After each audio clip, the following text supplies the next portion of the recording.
একাদশ দ্বাদশ waiting ক্যান্ডিডেটদের second counselling এ ডাকা হলো। শুধু একাদশ দ্বাদশ নয়, সেক্ষেত্রে 9-10 ক্ষেত্রেও সেম কথা প্রযোজ্য। তবে এটা স্কুল সার্ভিস কমিশন নয়, এটা মাদ্রাসা সার্ভিস কমিশন। দেখো, এই পার্সপেক্টিভে বলবো যে তাহলে স্কুল সার্ভিস কমিশনের একাদশ দ্বাদশ সেখানে যে ওয়েট লিস্টেড হয়েছে ক্যান্ডিডেটরা, তাদের সম্ভাবনা আদৌ আছে কিনা আমি অলরেডি ভিডিও করেছি। আমি আজকে তোমাদের সামনে আরো একবার বলবো যে একাদশ দ্বাদশে ওয়েটিং ক্যান্ডিডেটদের সম্ভাবনা কতখানি আছে, এবং অবশ্যই আছে, আমি আজ প্রথমে বলবো। এবং এর মাঝে একটা ছোট্ট খবর দিই যে এখন শিক্ষা ব্যবস্থায় সার্টিফিকেট পয়সা দিয়ে কিনতে হচ্ছে, তাও আবার যেখানে সেখানে নয়, গৌরবঙ্গ বিশ্ববিদ্যালয় যেটা মালদা ডিস্ট্রিক্টে অবস্থিত। আমি আজকে এসব নিয়ে আলোচনা করার সামনে হাজির হয়েছি। প্রত্যেককে ভিডিওটা স্কিপ না করে সবটা দেখো, আর সবাই চ্যানেলটা সাবস্ক্রাইব করে দিও এসএসসি বা পিএসসি গুরুত্বপূর্ণ আপডেট পাওয়ার জন্য। আজকে প্রথম বলি যে বিষয়টা বলতেও খুব খারাপ লাগে, যে শিক্ষা ব্যবস্থা, শিক্ষার মানোন্নয়ন এমন হয়েছে যে আমি একটা সেখানে কোর্স করেছি, সময় ব্যয় করেছি, কোর্সের মানে যাবতীয় খরচা বহন করেছি, এবং সেই কোর্সে যখন আমি প্রুফ আনতে যাব, অরিজিনাল সার্টিফিকেট লাগবে, সেখানে টাকার ডিমান্ড করছে। সেখানে মানে নগদ 3,000 টাকা পে করতে হবে, তবে তোমাকে অরিজিনাল সার্টিফিকেট দেওয়া হবে। এটা কে বলছে? মালদা ডিস্ট্রিক্টের গৌরবঙ্গ বিশ্ববিদ্যালয়। এই খবরটা আমি বলছি না, তোমরা তারপর দেখবে যে একটি ইংলিশ নিউজ পত্রিকায় প্রকাশিত হয় যে গৌরবঙ্গ বিশ্ববিদ্যালয় থেকে অরিজিনাল সার্টিফিকেট প্রোভাইড করা হচ্ছে 3,000 টাকার বিনিময়ে। ভেবে দেখো আমরা কোথায় বাস করছি। আমি একটা কষ্ট করে কোর্স করলাম, তার যাবতীয় খরচা বহন করলাম, সেই কোর্সটা আমি কমপ্লিট করলাম, যখনই তার কোনো প্রুফ আনতে যাব, সেখানে তোমাকে টাকা দিয়ে সেই প্রুফটা আনতে হবে। দেখো, প্রভিশনাল সার্টিফিকেট কিন্তু এসএসসি বা স্কুল সার্ভিস কমিশন অ্যাকসেপ্ট করেছে, এবং সেটা 9-10ও অ্যাকসেপ্ট করবে। সমস্যা ক্রিয়েট করছে কোথায় গিয়ে না, যখন মধ্যশিক্ষা পর্ষদে পুনরায় ভেরিফাইড কাজ হচ্ছে, সেখানে বলছে অরিজিনাল সার্টিফিকেট ছাড়া স্কুলে জয়েন করা যাবে না। তাহলে ভেবে দেখো সেখানে যে অরিজিনাল সার্টিফিকেট এখনো অনেক কলেজ ইউনিভার্সিটি ইস্যু করেনি কারেন্ট ইয়ারগুলোতে। সেখানে সার্টিফিকেট সেখানে পেতে গেলে ছুটছে কোথায় ক্যান্ডিডেটটা? ইউনিভার্সিটিতে। সেখানে একটা রফা করছে যে এখানে 7 দিনের 8 দিনের মধ্যে দিলে এক অ্যামাউন্ট টাকা, তোমার যদি ইমিডিয়েটলি লাগে তার জন্য আর এক মূল্য পে করতে হবে। অর্থাৎ সেখানে বলছে যে 3,000 টাকার বিনিময়ে সেখানে সার্টিফিকেট কিনতে হচ্ছে। এটা একটি নিউজ পেপারে প্রকাশ পেয়েছে। সত্যি এটা খুবই একটা অবাক করার বিষয়, এবং এটা চরম দুর্ভাগ্যের বিষয় আমাদের কাছে। যাই হোক, এবারে যে বিষয়টা, মাদ্রাসা সার্ভিস কমিশন তার 7th SLST সেকেন্ড কাউন্সেলিং এ ডেকেছে কাদেরকে? ওয়েটেড লিস্ট থেকে ওয়েটিং ক্যান্ডিডেটদের সেকেন্ড কাউন্সেলিং এ ডাকা হয়েছে। কোথায়? MSc-তে। দেখো, মাদ্রাসা সার্ভিসে এমনিতে ভ্যাকান্সি কম, সেখানে এমপ্যানেলদের ডাকার পরে সেখানে কিন্তু ওয়েট লিস্টের থেকে ডাকা হচ্ছে।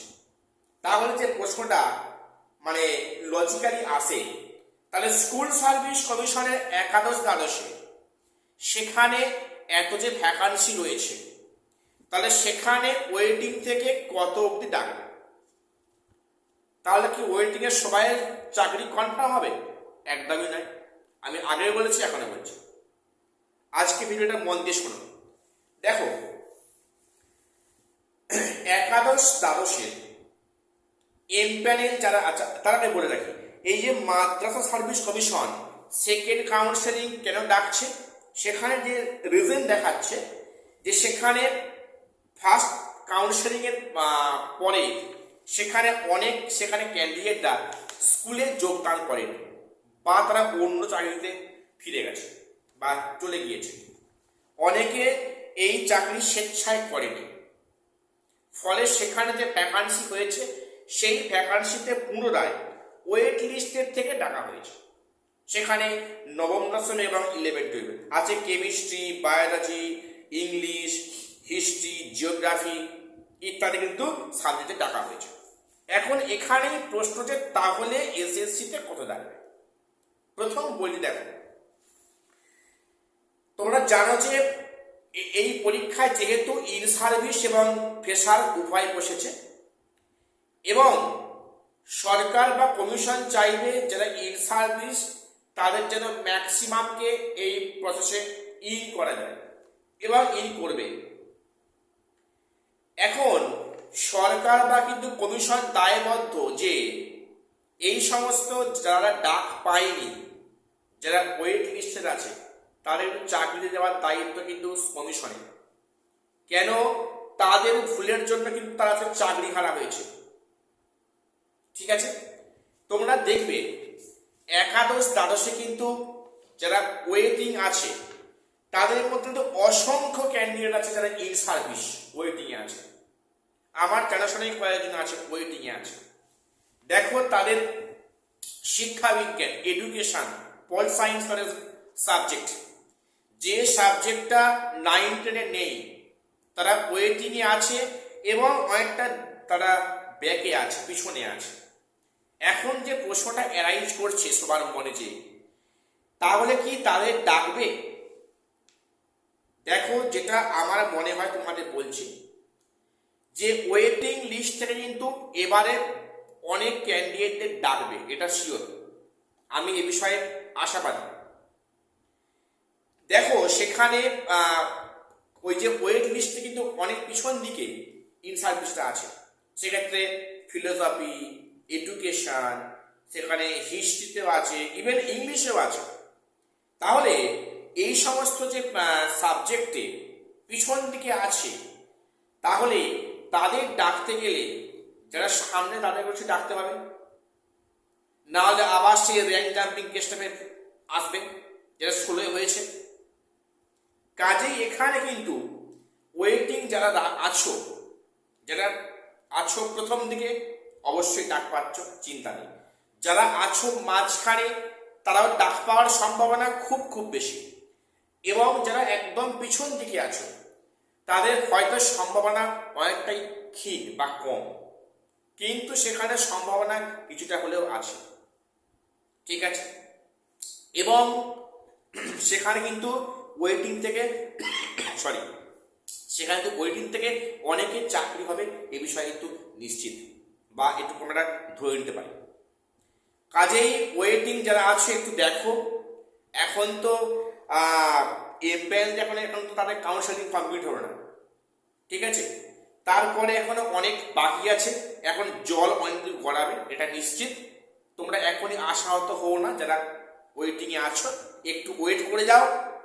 আশা করছি আমরা ভালো একটা দিক আমরা পেয়ে যাবো।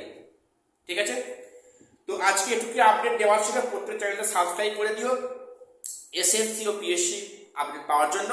আর শেষ করলাম, দেখা হচ্ছে পরে কোনো ভিডিও।